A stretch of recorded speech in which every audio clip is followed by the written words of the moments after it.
avec des chrétiens, une des questions qui revient souvent, c'est comment je peux glorifier Dieu par ma pratique artistique. Alors c'est une excellente question, si tu te la poses, bravo. Si tu te la poses pas, peut-être que tu devrais te la poser. En tout cas, c'est légitime et c'est essentiel de se poser la question, parce que l'homme a été créé pour glorifier Dieu.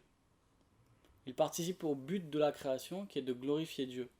Et quand on devient chrétien, on retrouve ce but-là et on veut glorifier Dieu dans tous les aspects de notre vie. On veut que soit qu'on mange, soit qu'on boit, dit Paul dans l'Épître aux Corinthiens, on veut que notre vie glorifie Dieu. Et je te propose aujourd'hui de regarder 4 points qui vont nous aider dans cette réflexion, comment je peux faire un art qui glorifie Dieu. Peut-être que se poser la question, comment je peux glorifier Dieu par mon art, c'est commencer par le mauvais côté. Avant de se demander comment je peux glorifier Dieu par ma pratique artistique, on devrait se demander comment je peux glorifier Dieu tout court. Et celui qui va vouloir glorifier Dieu dans sa vie en général, va forcément le glorifier dans sa pratique artistique en particulier. Et cette volonté d'intégrer notre vocation dans la vie, elle n'est pas propre à l'artiste, mais elle est propre à tout chrétien qui veut glorifier Dieu dans tous les aspects de sa vie, que ce soit chez lui, au foyer, dans sa manière de se conduire et de conduire sa famille, que ce soit au travail, que ce soit à l'école, que ce soit dans le voisinage ou dans les associations, les activités dans lesquelles il est investi. Chaque chrétien va vouloir glorifier Dieu dans tout ce qu'il fait dans sa vie en général. Et la première question que je te propose aujourd'hui, c'est de te demander, est-ce que ma vie glorifie Dieu? Est-ce qu'il y a des parties de ma vie qui lui sont cachées, que je me réserve encore? Est-ce qu'il y a des zones d'ombre sur lesquelles Dieu doit encore poser sa lumière? La deuxième question qu'on doit se poser, si on veut glorifier Dieu par notre pratique artistique, c'est est-ce que je travaille avec excellence? Est-ce que je travaille du mieux que je peux? Est-ce que je propose le meilleur produit ou le meilleur service à mes clients ou alors à mes spectateurs?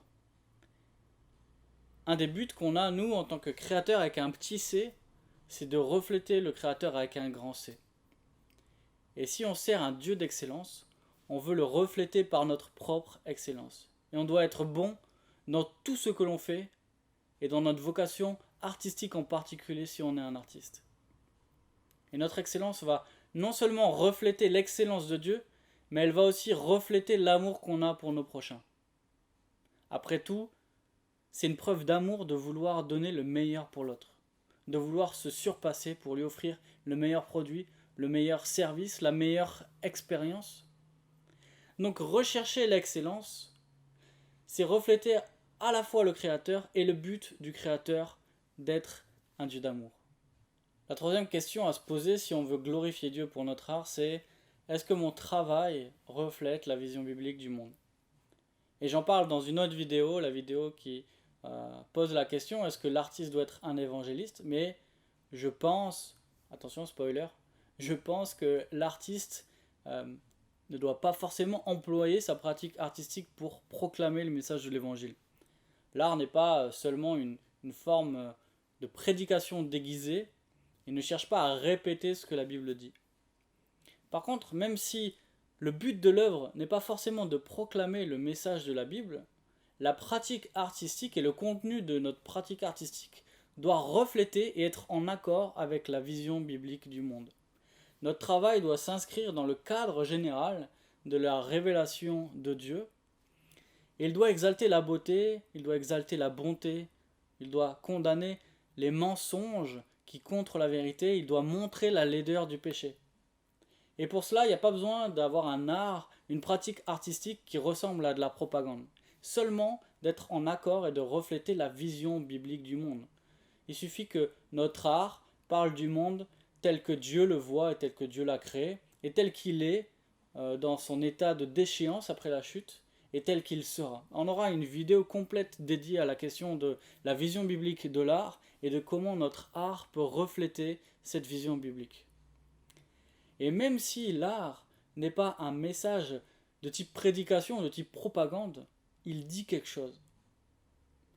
L'art d'une certaine manière parle.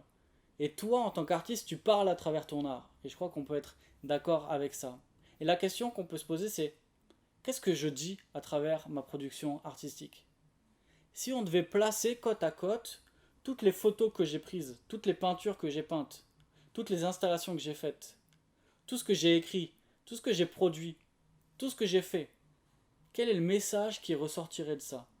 Et est-ce que ce message est en accord avec la vision biblique du monde révélée dans la parole de Dieu?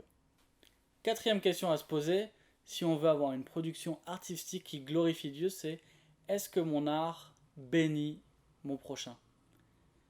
Si tu relis les évangiles, il y a un moment donné où on a voulu piéger Jésus en lui posant la question quel est le plus grand commandement? Et Jésus a résumé la loi et les prophètes en deux commandements, aimer Dieu et aimer son prochain. Et ces deux commandements vont ensemble. Et nous, en tant que chrétiens, on doit se poser la question de quelle manière ma vie en général bénit mon prochain? Comment je peux aimer mon prochain? Mais de manière particulière, comment par mon art je peux bénir mon prochain? Et c'est une dimension qui ne doit pas échapper à notre réflexion sur notre pratique artistique. Par exemple, on veut faire un art qui bénit, pas qui dénigre. On veut faire un art qui n'est pas condescendant, qui n'est pas méprisant, qui ne prend pas les gens de haut. On veut faire un art qui est généreux dans ce qu'on propose aux gens. Alors peut-être c'est des idées vagues, mais aussi c'est des bonnes questions à se poser de manière concrète. Pose-toi, réfléchis. Comment dans ma production artistique je peux être plus généreux? Comment je peux être peut-être moins méprisant si je le suis, ou plus aimant en tout cas? Peut-être ça va changer ta manière de faire de l'art, peut-être ça va changer ta manière de parler aux gens de ta pratique artistique, peut-être ça va changer carrément ce que tu vas proposer ou ce que tu vas montrer.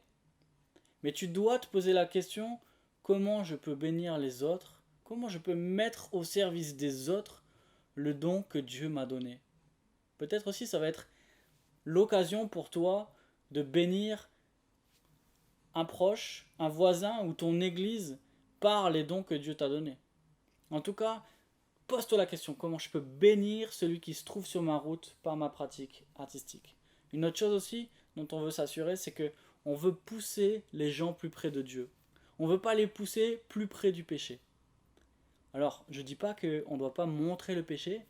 Je pense que c'est une dimension qui est très forte dans l'art, justement, cette capacité à montrer le péché d'une certaine manière. Mais on veut montrer le péché tel qu'il est, c'est-à-dire laid, hideux, destructeur. On ne veut pas rendre beau le péché.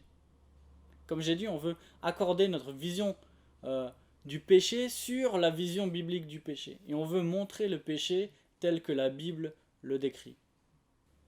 Dans cette vidéo, on a vu 4 questions qui vont t'aider, si tu te les poses, si tu y réponds, à glorifier Dieu par ta pratique artistique.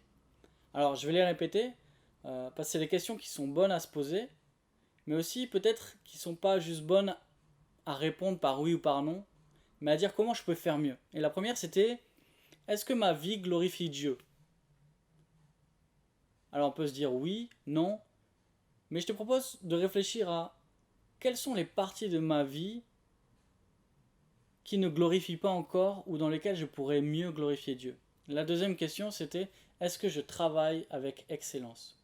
Et là encore, on peut répondre oui ou non, mais je trouve plus intéressant de se demander comment je pourrais encore mieux travailler. Quels sont les aspects de ma pratique que je pourrais pousser encore plus loin pour travailler avec encore plus d'excellence? Troisième question, c'était est-ce que ma production artistique reflète la vision biblique du monde? Et là encore, je t'invite peut-être à aller plus loin dans ta compréhension de la vision biblique du monde. Peut-être à te demander est-ce qu'il y a des aspects de ce que dit la Bible, de l'homme, du monde, du péché, peut-être qu'il y a des aspects que tu soulignes pas ou que tu soulignes peu. Et tu pourrais prendre un peu de recul sur ta production et te demander est-ce que finalement ce que je produis reflète vraiment la vision biblique du monde? Ou est-ce que j'appuie trop sur un des aspects? Peut-être tu parles beaucoup du péché et de la laideur et c'est excellent parce qu'on doit en tant qu'artiste pouvoir dénoncer le pouvoir destructeur et la laideur du péché. Mais peut-être que tu peux te demander Et finalement, est-ce qu'il y a une alternative? Est-ce que dans mon travail, je me concentre uniquement sur ce qui est laid, ce qui est détruit? Est-ce que je montre qu'il y a quelque chose qui peut renaître? Est-ce que je montre qu'il y a un espoir? Est-ce que je montre que on peut être délivré justement de ce monde laid, de ce monde déchu? Enfin, dernière question, on s'était demandé, est-ce que mon travail bénit mon prochain?